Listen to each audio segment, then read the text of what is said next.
Hello friends, आज हम start करने जा रहे हैं जनरल ऑर्गेनिक केमिस्ट्री। ये एक एप्लीकेशन बेस्ड चैप्टर है। जेई मेंस में जनरली एक दो क्वेश्चंस डायरेक्टली भी पूछ लिए जाते हैं।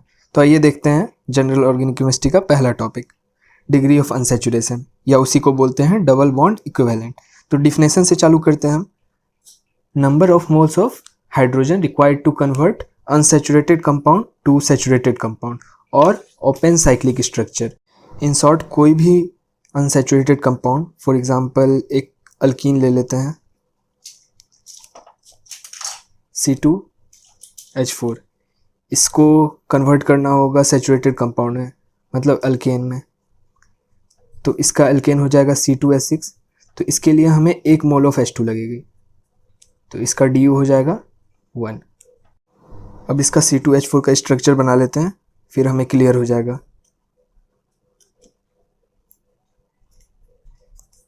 इसको कन्वर्ट करना है C2H6 में, मतलब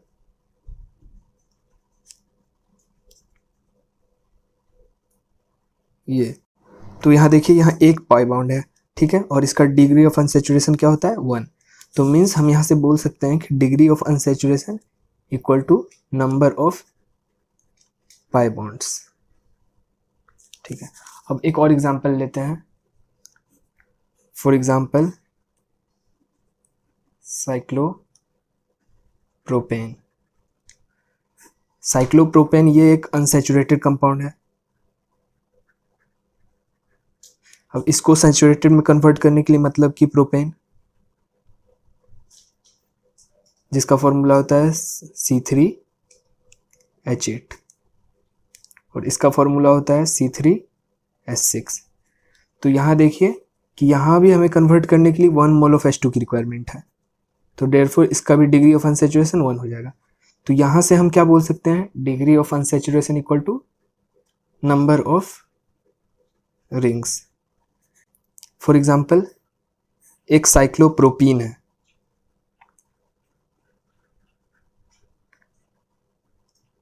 अब इसे हम कन्वर्ट करना चाह रहे हैं सैचुरेटेड कंपाउंड में, मीन्स प्रोपीन में, C3H8। तो इसके लिए हमें कितनी मोल ऑफ हाइड्रोजन चाहिए? इसके लिए हमें 2 मोल ऑफ हाइड्रोजन चाहिए। तो इसका DU कितना हो जाएगा 2। तो यहाँ से हम एक फॉर्मूला क्रिएट कर पा रहे हैं, इस तीनों एग्जाम्पल से हम एक फॉर्मूला क्रिएट कर पा रहे हैं कि DU equal to number of pi bonds plus number of rings. तो ये एक स्टैंडर्ड फॉर्मूला है।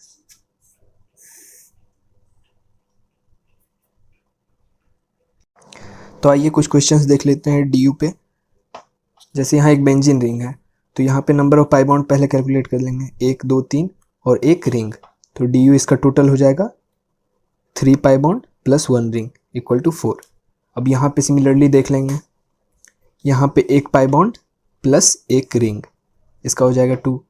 अब यहाँ पे भी वैसे ही देख लेंगे, यहाँ पे 3 रिंग है और 1 2 3 4 5 6 7 8 9 पाई बॉन्ड्स प्लस 3 रिंग्स, 12।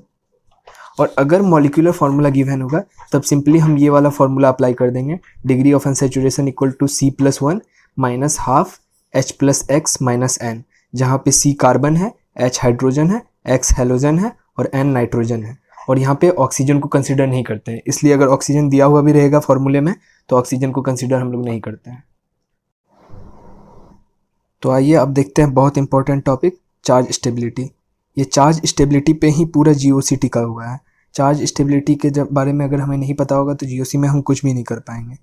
तो पहले इसका कुछ स्टेटमेंट है वो सब देख लेते हैं और फिर कुछ एग्जांपल करेंगे, तो खुद ब खुद ये पूरा क्लियर हो जाएगा।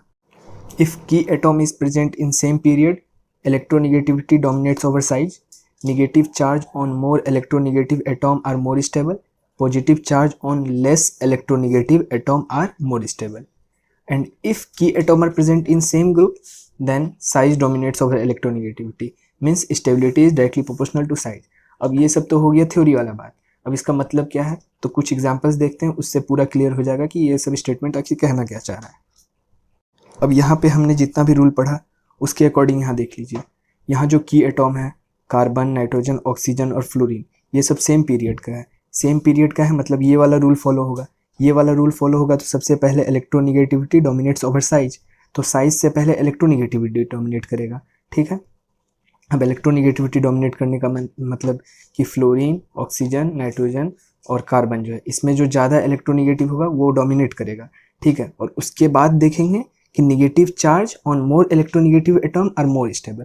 तो यहाँ सबसे पहले देखेंगे कि इलेक्ट्रोनिगेटिविटी किसका ज़्यादा है और किसके ऊपर माइनस चार्ज है। तो सबसे ज़्यादा इलेक्ट्रोनिगेटिविटी फ्लोरीन का है, फ्लोरीन के ऊपर माइनस चार्ज है तो ऑब्वियसली ये ज़्यादा स्टेबल होगा। उसके बाद ये, उसके बाद ये, उसके बाद ये।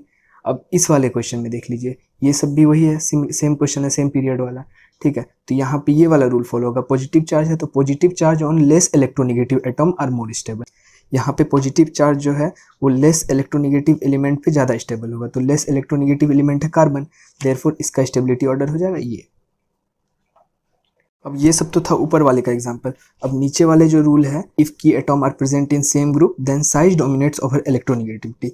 साइज डोमिनेट करेगा इलेक्ट्रोनिगेटिविटी पे और बाकी सारा रूल यही चलेगा, ये दोनों रूल सेम रहेगा और साइज यहाँ डोमिनेट करेगा इलेक्ट्रोनिगेटिविटी पे। तो साइज डोमिनेट करेगा मतलब यहाँ सेम ग्रुप वाला कोई भी सभी कंसीडर कर लीजिए, F minus, Cl minus, Br minus और I माइनस, इसमें साइज डोमिनेट करेगा। तो सबसे ज़्यादा साइज किसका होता है, आयोडीन का, फिर ब्रोमीन का, फिर क्लोरीन का, फिर फ्लोरीन का। ये वाला हो जाएगा इसका स्टेबिलिटी ऑर्डर। अब यहाँ पे एक इंपॉर्टेंट क्वेश्चन देखिए, इन दोनों कंपाउंड में ज़्यादा स्टेबल कौन है। ये दोनों है एक ही चीज़, एक दूसरे का ये रेजोनेटिंग स्ट्रक्चर है। अब ये रेजोनेटिंग स्ट्रक्चर क्या होता है तो अभी उतना हमें डीपली नहीं जाना है, इसके बारे में हम आगे कवर करेंगे। अभी बस एक बेसिक सा आइडिया ले लीजिए कि ये दोनों एक दूसरे का रेजोनेटिंग स्ट्रक्चर है। ठीक है, तो अब इसका स्टेबिलिटी कैसे चेक करेंगे, वो चेक करेंगे ऑक्टेट रूल के हिसाब से। ऑक्टेट रूल क्या बोलता है, लुईस डॉट स्ट्रक्चर में आपने पढ़ा होगा ऑक्टेट रूल कि हर एक एटॉम के पास 8 इलेक्ट्रॉन होना चाहिए। हाइड्रोजन डबलेट रूल फॉलो करता है, बाकी सारा ऑक्टेट रूल फॉलो करता है। ठीक है, तो यहाँ देख लीजिए 1 2 3 4 5 6 और ये हाइड्रोजन के साथ एक बॉन्ड में 2 इलेक्ट्रॉन। ठीक है, तो इसके पास 8 है। सिमिलरली कार्बन का देख लीजिए 1 2 3 4 5 6, तो इसके पास 6 ही है। ठीक है, इसके पास 6 इलेक्ट्रॉन है। अब इधर चेक कर लेते हैं, 1 2 3 4 5 6 7 8, इसके पास 8 इलेक्ट्रॉन है। 1 2 3 4 5 6 7 8, इसके पास भी 8 इलेक्ट्रॉन है। देयरफॉर इसका ऑक्टेट रूल फॉलो कर रहा है, तो स्टेबिलिटी ऑर्डर हो जाएगा, स्टेबिलिटी हो जाएगा B is more stable then A। यहाँ और एक रूल देख लीजिए इलेक्ट्रोनिगेटिविटी का, sp कार्बन सबसे ज़्यादा होता है, फिर sp2 होता है, फिर sp3 होता है। तो यहाँ से कंक्लूजन ये निकलता है कि percentage of S character directly proportional to electronegativity. ये केमिकल बॉन्डिंग का है। तो देखिए हम कुछ क्वेश्चन डिस्कस कर लेते हैं जिससे हमारा सारा कॉन्सेप्ट क्लियर हो जाए। तो पहला क्वेश्चन देखिए SH माइनस और Cl माइनस, तो इसमें ये वाला रूल फॉलो होगा, फर्स्ट रूल, जिसमें कि इलेक्ट्रोनिगेटिविटी डोमिनेट्स ओवर साइज, क्योंकि ये सेम पीरियड का दोनों एलिमेंट है। तो इसमें इलेक्ट्रोनिगेटिविटी डोमिनेट्स ओवर साइज, तो दोनों में से ज़्यादा इलेक्ट्रोनिगेटिविटी क्लोरीन है, तो ज़्यादा स्टेबल ये होगा। अब दूसरी क्वेश्चन देख लेते हैं। दूसरी क्वेश्चन में देखिए इसका हाइब्रिडाइजेशन sp3, इसका हाइब्रिडाइजेशन sp2, इसका हाइब्रिडाइजेशन sp। देयरफॉर इसमें वो वाला रूल फॉलो होगा, परसेंटेज ऑफ S कैरेक्टर जिसका ज़्यादा होगा वो ज़्यादा इलेक्ट्रोनिगेटिव होगा। ज़्यादा परसेंटेज ऑफ S कैरेक्टर इसका है तो ये ज़्यादा इलेक्ट्रोनिगेटिविटी होगा। उसके बाद ये, इसका ये। तीसरे क्वेश्चन में ये सब सेम ग्रुप का एलिमेंट है, देयरफॉर यहाँ पे साइज डोमिनेट करेगा इलेक्ट्रोनिगेटिविटी के ऊपर। तो सबसे ज़्यादा साइज होगा AS का, उसके बाद P का, उसके बाद N का, देयरफॉर स्टेबिलिटी ऑर्डर ये हो जाएगा। अब लास्ट क्वेश्चन देखिए, इसमें ऑर्डर होगा ये। अब इसका रीज़न क्या होगा, रीज़न देख लीजिए।